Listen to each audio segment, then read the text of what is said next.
Do you think you have problems teaching? This is 1/3 of the experimental kit needed to teach cosmetic science in the UK. Of course, you only see a few ingredients here because many of the other ingredients you can buy from the shelves. They're already in your kitchen or your bathroom. You don't need to send those materials. They've got them already in the home. This is the actual perfumery kit. Notice the cassette tape. That's probably out of date now. It could have been a CD. It doesn't matter about the technology as such, because that's improving, developing all the time. It's the idea behind it that's important. Here we had, on audio, one of the world's experts in teaching perfumery. So you could open one of those files and smell the contents. And if you think you just, no, you don't just sniff it. There's a technique to smelling perfumes. You use a neutral smelling strip. And then top note. What's that first impression as you smell it? Top note. And of course, Ross, you'll know because you're into aftershave and what have you. You don't buy it then. You wait a few hours. Middle note. And of course, for high quality perfumes, the next morning is important. Base note. So there are different elements in smelling these strips to create the best perfume. And all that can be done. What I should tell you is, originally, that perfumery course was residential in the UK, took 3 weeks, cost megabucks. Just think of it, bringing all these people together, 3 weeks residential.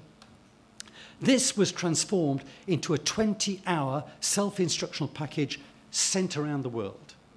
But how about India?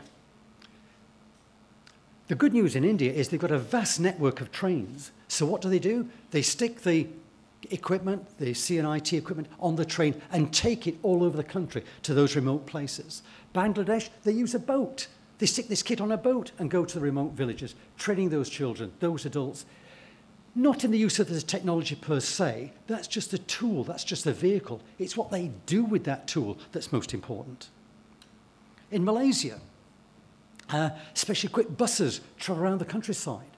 I only heard the other day that in Cambodia, they've now got a motorcycle with this satellite link that the motorcycle goes round the villages in Cambodia, stops, and suddenly people can actually download information, check the internet, read that information, print it out.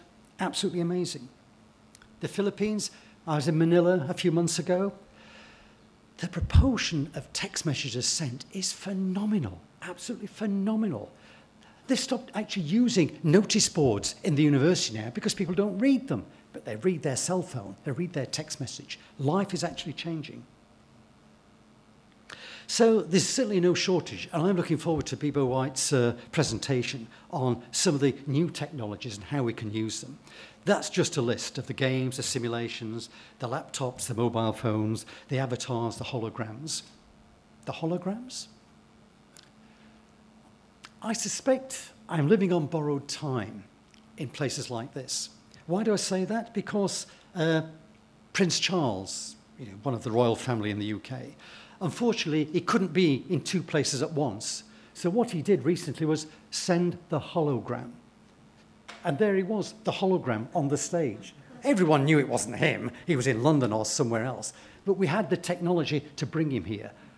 Was that the most appropriate technology? Was that the most appropriate use of that medium? I'll leave you to decide, but we have the technology. We have the technology. I've no idea how much this kit cost, probably quite a lot. But the Simputer, simple computer in India, cost less than $100, US dollars. You'll all have heard of Negroponte's 1 laptop per child. That's what it looks like. And the price is coming down drastically. This is what we want to see. Happy, smiling faces, engaged, interacting, whether it's in front of a conventional VDU or handheld, PDA or whatever. That's what we're searching for. My last challenge. We've heard about the access and the tsunami of children who will be entering colleges and universities.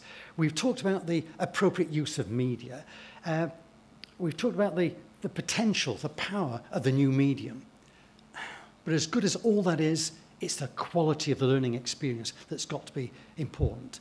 And I've just given you there a couple of websites to the International Network for Quality Assurance, and one that I'm most familiar with, the UK National Quality Assurance Agency. Let me just think about the UK National Quality Assurance Agency. Tremendous site, tremendous advice, tremendous guidelines.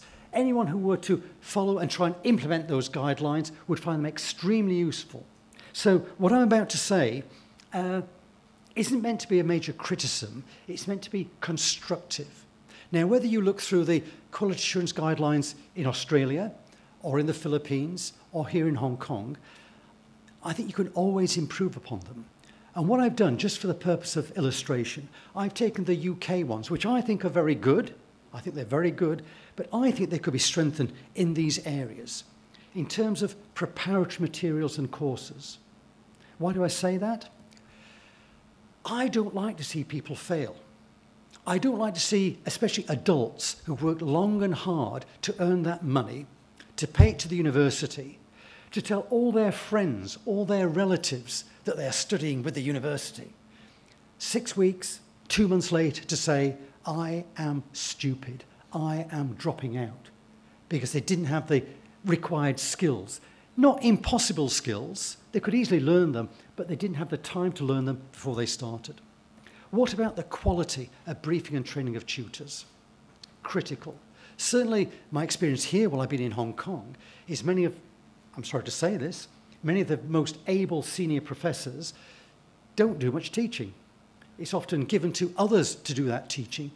And I'm afraid to say some with maybe not the best experience, qualifications, skills in the world. So maybe we can brief and train those teachers. Certainly in other countries around the world, that's what's done automatically. Workload and readability.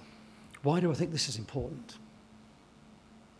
Well, we've got colleagues here from the Hong Kong University, and I'm working there at the present time. And I have to say, I'm really concerned. I'm really concerned. Why? Because to get a degree at Hong Kong University, a prestigious university, is it number 18 in the world? I wonder for how long, but 18 in the world. To get a degree at that university takes 6,000 hours of study. To get a degree at a British university takes 2,500 hours of study. Why do we need 6,000 hours of study time at that prestigious university in Hong Kong? Is it because the students are so dim